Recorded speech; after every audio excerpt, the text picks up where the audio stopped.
I'm not going to give you a question. Can you state categorically? You are fake news. Sir, go ahead. It's now clear that so-called fake news can have real-world consequences. You've heard the term used a lot over the past year from accusers across the political spectrum. It began as a way to describe false information spread on social media during the presidential campaign. It has morphed into an accusation often levied against mainstream news organizations, sometimes as a first line of defense. On this edition of Kansas Week, we take a look at fake news, what it is, how common it is really, and how big of a concern is it at the local level. We begin that discussion right now.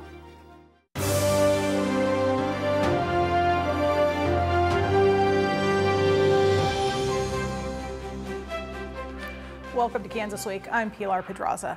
You no longer need a printing press or a broadcast transmitter to claim to be a journalist. In this day and age, anybody with a computer or smartphone has a potential worldwide audience. That can be good if you have something honest and accurate to report, but it also makes the spread of lies and half-truths easier than it's ever been. Sensational, often over-the-top conspiracy theories portrayed as legitimate news. They spread like wildfire across the information superhighway, fueled by social media. Sometimes they're not that big of a deal, but sometimes these stories can be extremely harmful or dangerous. Fake news reports convinced a 28-year-old North Carolina man to show up at a pizzeria in Washington, D.C., armed with a rifle. He'd read about a wild claim that the restaurant was part of a child abuse ring led by Hillary Clinton and her former campaign manager. He aimed the gun at an employee and fired a shot. Nobody was hurt, and he did eventually surrender to authorities. The term fake news gained a lot of traction during and immediately after the 2016 presidential campaign, when supporters of Hillary Clinton used it to describe countless social media posts spreading unsubstantiated information about her and her campaign. Since then, President Trump has co-opted the term and now uses it to describe reporting from mainstream news outlets, which he claims are intentionally reporting lies about him and his administration. Meanwhile, such mainstream news organizations now face that criticism on a regular basis from viewers and readers who may cry fake news as the first response to any story they don't like. And here to provide some local perspective on this discussion of what many are calling fake news, we have Susan Peters, Emmy Award-winning retired anchor, Dr. Neil Allen, political scientist from Wichita State University, and Sierra Scott, also a former news anchor, current host here on KPTS, along with me. And as we talk about this, Dr. Allen, let's start with you. The use of false news stories is not something new in politics. No, but the megaphone for it is new, or at least the size of it. And so part of what I study actually is reaction and backlash to the civil rights movement of the 1960s. And I look at letters that people write to congresspeople. And there are certain kinds of fake news things you see there in the 1960s. There are these kind of newsletters and doctored photos of Martin Luther King Jr. next to Communist Party officials and things. But the spread of that was limited by technology then. But now, I mean, a Macedonian teenager can create a fake news item, and through Facebook, that can be hitting 20 million people in America on telephones that are in their pocket within an hour. And so that's why it's a much more serious problem now, even though the form of it is as old as journalism. I think the bigger danger is not the Facebook posts and not the Twitter feeds, and I think the bigger danger is mainstream media, meaning every place of every mainstream. I'm talking from Fox to NBC to, I think the danger there is much greater because people will believe what those people say a lot more than they will on Facebook. But to push back on that a little bit, well, I think that's true of much, I mean the majority of Americans, but certainly among people at the extremes, more on the right extreme because it's more developed now, that for a good chunk of Americans, Breitbart is sadly a more trusted news source than this PBS station, than NPR, than the New York Times, or even places like National Review. And so that now,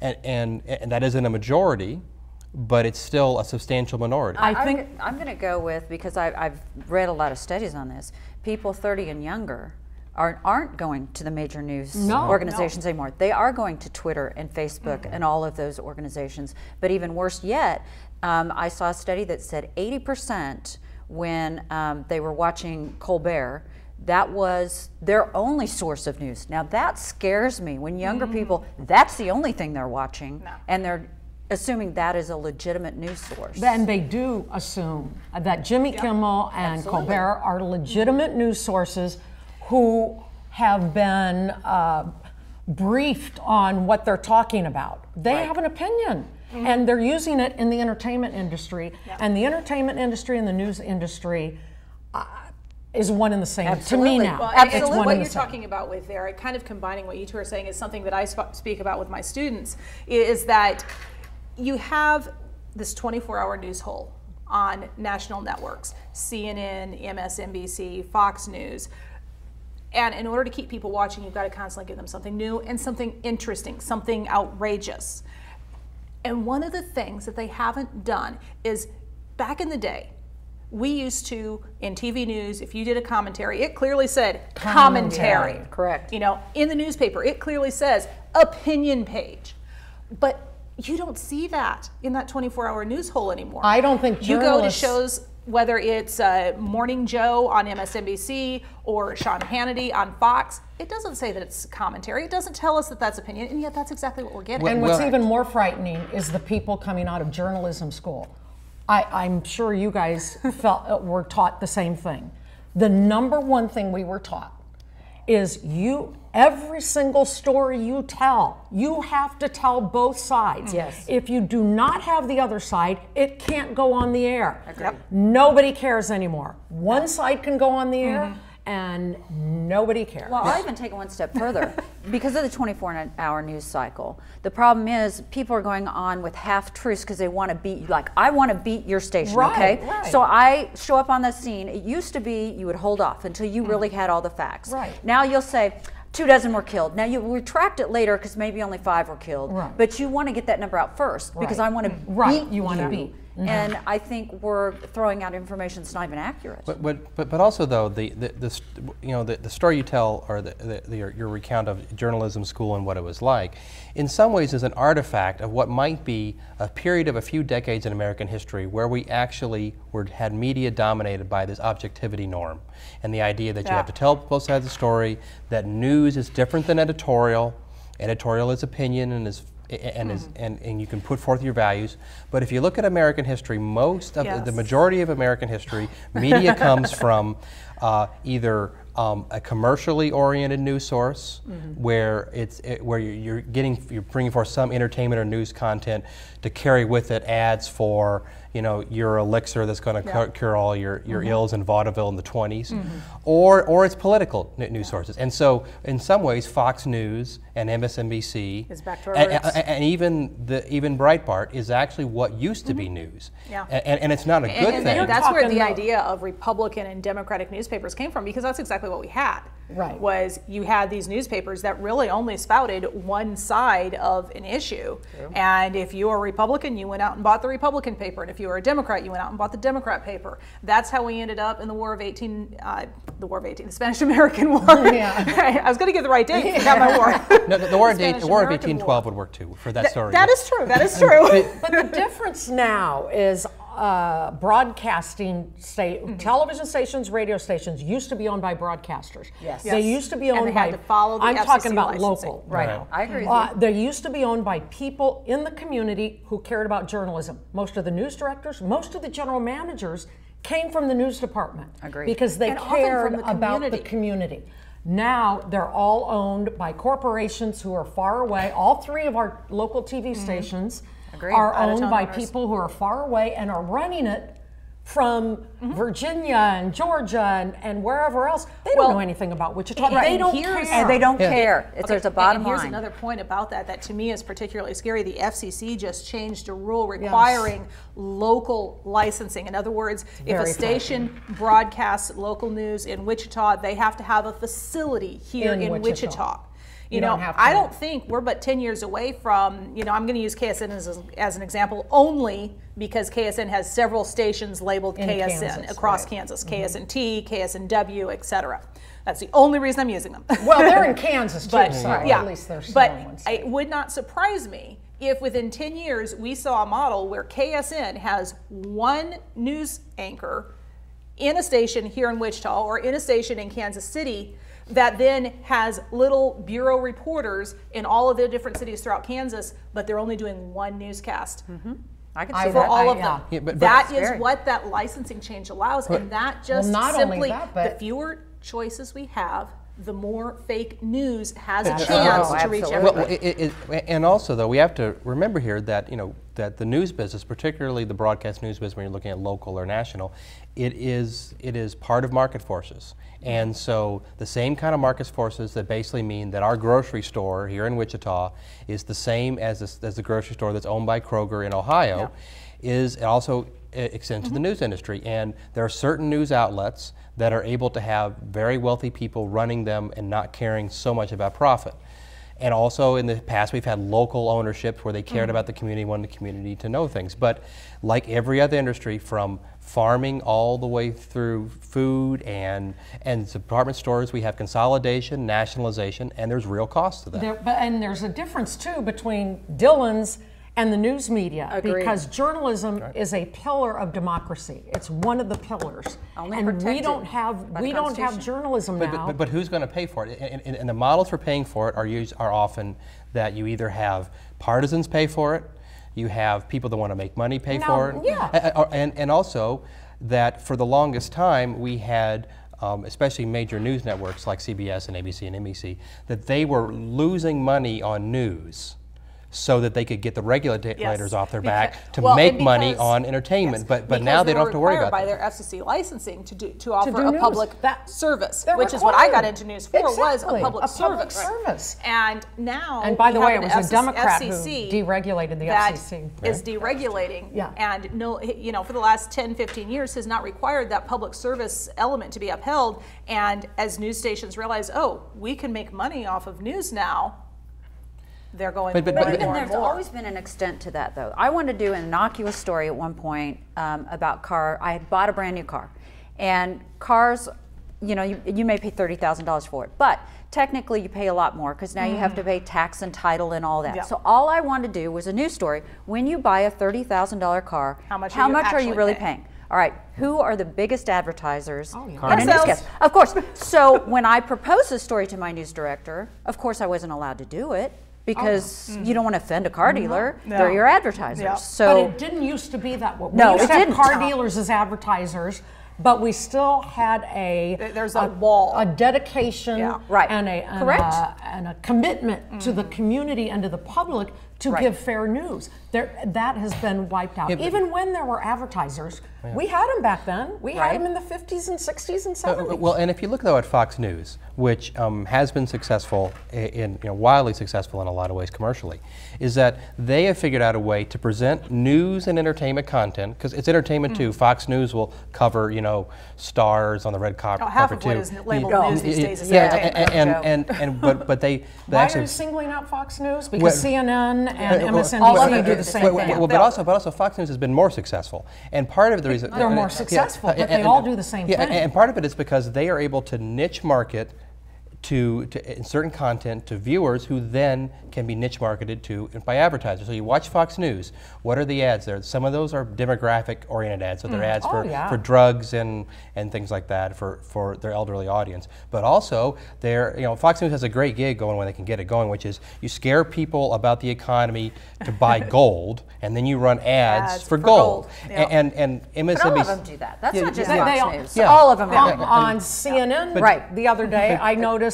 there was that ad, and I don't know what multimillionaire it was, who's for impeaching the president. Tom Steyer. And yes, Yeah. and he bought a ton of time on CNN and MSNBC because that's their Yeah, audience. and so that blows up the objectivity of them because all the incentives are for them to chase that niche audience, and you can see where actually Fox has turned down Tom Steyer's money on the impeachment ads because it doesn't fit with their audience. And their audience actually, if you agree with his argument that Tom Steyer from California is saying that Trump ought to be impeached, that you can actually watch Fox News and never get that argument, because it doesn't make sense for Fox News to tell you. But see, I still Okay, go we're with gonna drop that right Susan there. on this, because it depends I don't on think who you're you the watch. opposite on CNN. Right, I agree Well, with that's you. right, and that's our audience. We have one other thing that we need to talk about here. You're We're so talking passionate. about Fox News. Yes, Very obviously passionate. we all care about it very much. Right. But as a teacher, you know, as someone who's in the classroom working with kids, one of the things I care about very much also is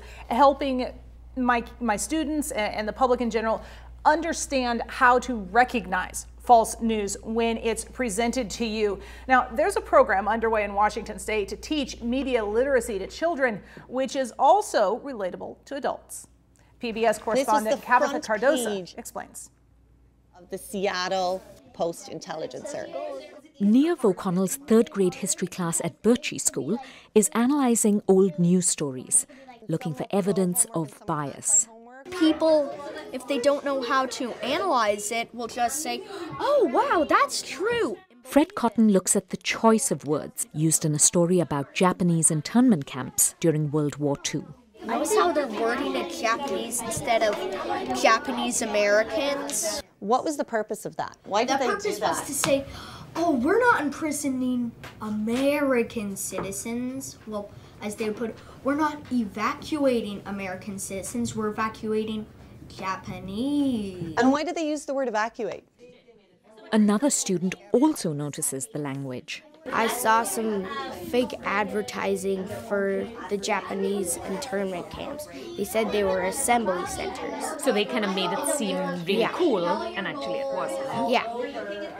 O'Connell uses examples from the past so these kids can become smarter about media messages in the present, even though they're only 8 years old. I want to learn how to analyze it myself and have my own opinion. They soak up everything around them. I think it's important for kids to be able to control the interpretations that they hear and see every day instead of the interpretations maybe controlling them. Recognizing bias in news stories is one form of media literacy. Spotting when the news is entirely fabricated, like these stories, is something else entirely. Often these stories are designed to look as if they come from legitimate news organizations and are meant to be easily shared on social media, resulting in confusion over what's real. During the recent election season, there have been reports of a concerted effort to spread fake news in a bid to influence public opinion. A recent Stanford University study of almost 8,000 students showed they were easily duped online.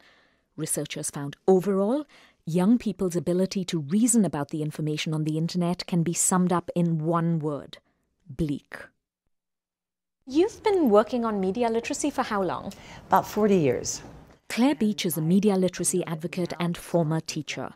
She says just because kids are comfortable with social media doesn't mean they're savvy about the information they're consuming. When they're using their phones, they may know how to make something work, but they don't have the ethical piece, the emotional intelligent piece. There's a wilderness out there for some kids. She's worked with lawmakers like Democratic State Senator Marco Leas to encourage media literacy in grades K through 12.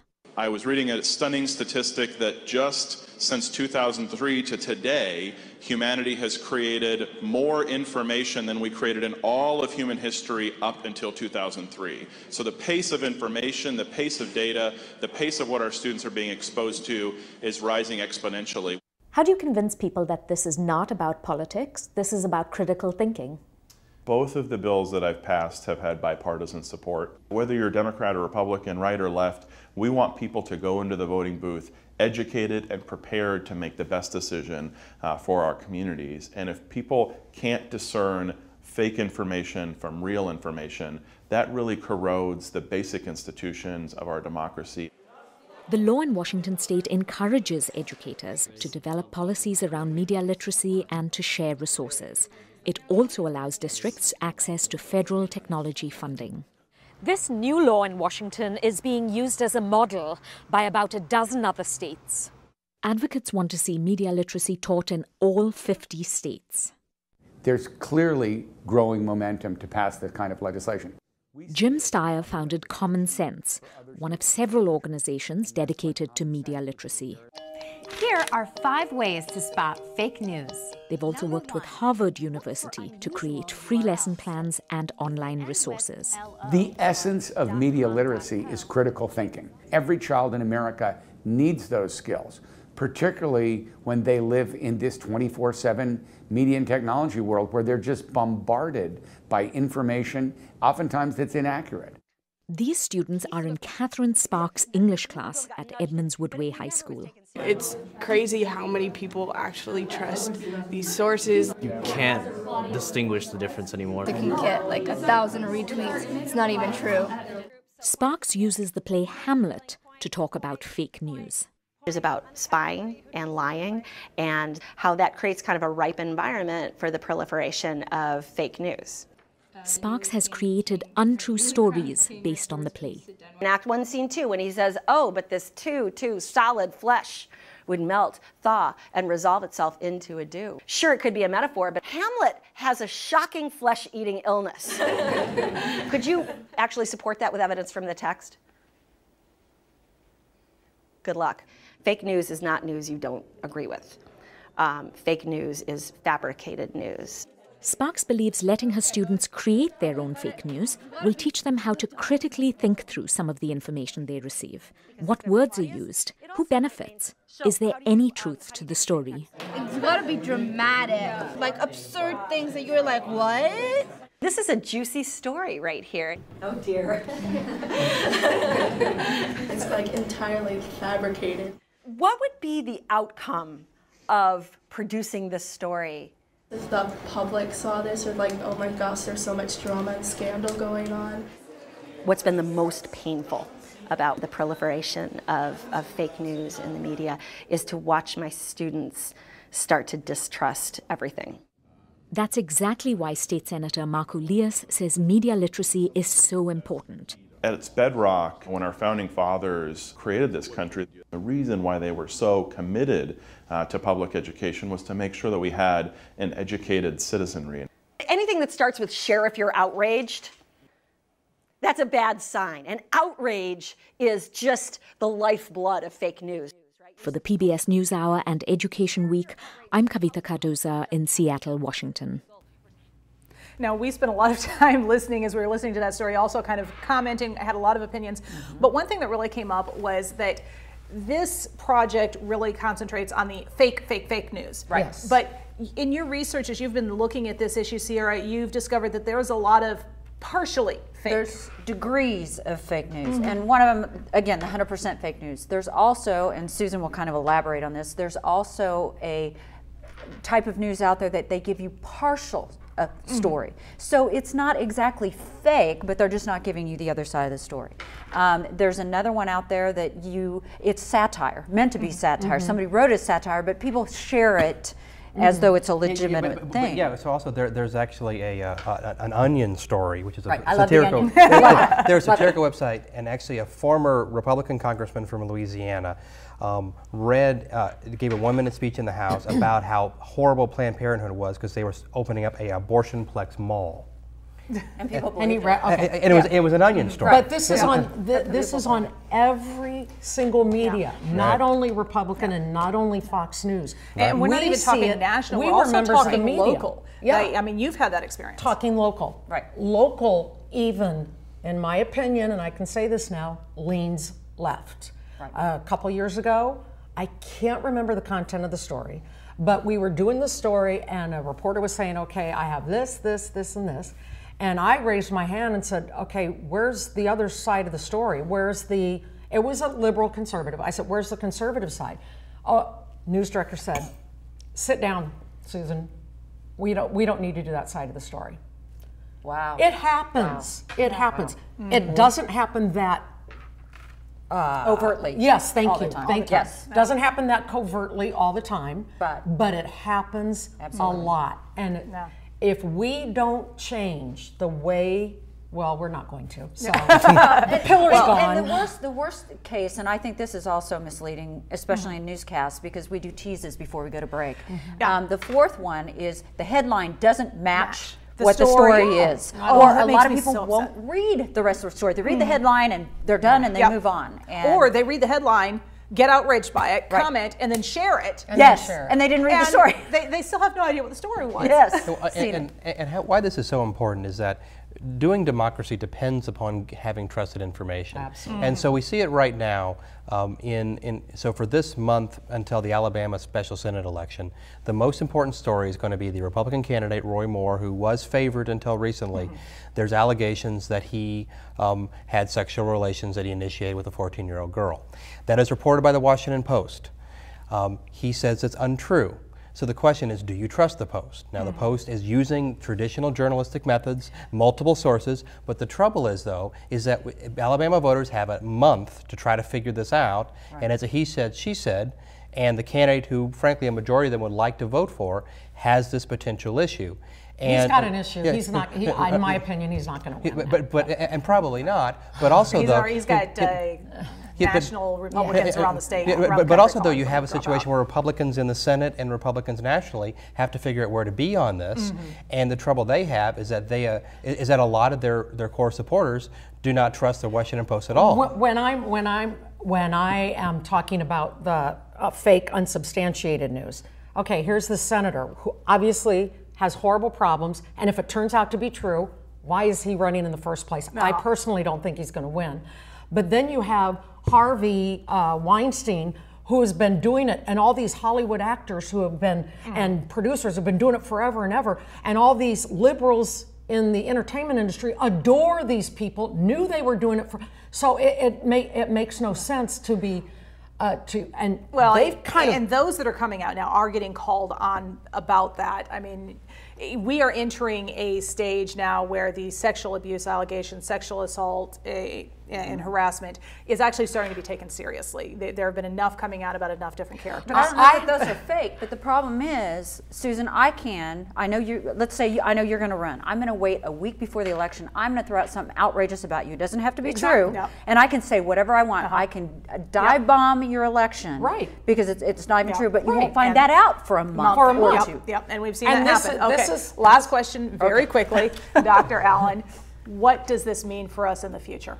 Well, hopefully the fakeness is kind of equal on both sides, and so we'll get the same results we would have anyway. Okay. But also though, I would say that it's now dependent upon candidates and campaigns to do their work and educate us, and that doesn't always work so well. And upon ourselves to educate ourselves. Thank you so much for joining us. I have enjoyed this conversation greatly, and I think it was a very important topic. And thank you as well for joining us. I hope you have a great week.